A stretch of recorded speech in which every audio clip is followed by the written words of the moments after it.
So at some point while you're in the program, you're likely to encounter something that you didn't anticipate. Maybe you took on a heavier course load than you decided you could handle. Maybe there's illness in your family or illness in you. Maybe something happens with work. Something is going to interfere with your progress through the class that you've taken on, whether it's based on the class itself or it's based on something out in the rest of your life. Now, first of all, when that happens, we've seen it all before, so you don't need to be bashful or nervous to tell us. We've seen absolutely everything. My first semester teaching this program, I thought it was so cool that we had a married couple in one of my classes who was having a child during the semester. And now since then I found that I have that every single semester. And in fact, 3 or 4, I could make an entire photo album of OMSCS babies, which would actually be really fun to do. The point is, no matter what you're going through, we've probably seen it before, and there are options to you. Nothing makes me sadder than when someone thinks, something happened in my life, and so I just have to fail this class. That's not your only option. First and foremost, depending on what it is, you do have the option to withdraw from a class. There's a withdrawal deadline midway through the semester. Anytime before that, you can withdraw from your class and try it again another semester.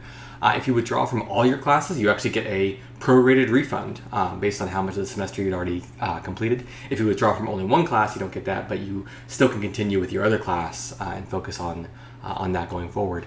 Depending on what happens, you can also write to your professor or teaching assistants for your class and let them know what's going on and communicate to them the kinds of help or support that you need.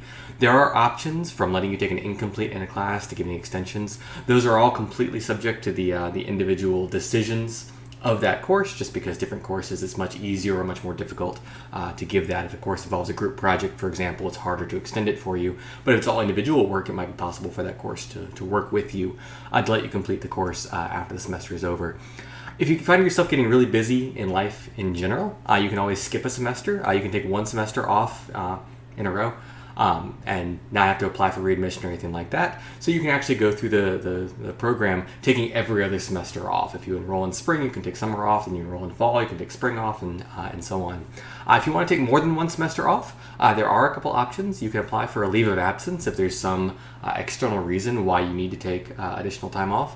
Or if you just end up getting overwhelmed and have to take more than one semester off, but then you decide you want to come back, you can always apply for readmission, which is a very simple process, just a form you fill out explaining why you weren't able to continue in the first place and why you'd like to come back now. So don't assume that just because you hit something in your personal life, in your professional life, in the coursework, that you're just completely out of luck. There are options for you. Let us know, let your professors know, let your teaching assistants know, let the advisors know, and we can work with you to get through whatever it is. We care about you and we want to see you succeed in this program, and we'll do whatever we can to make that happen.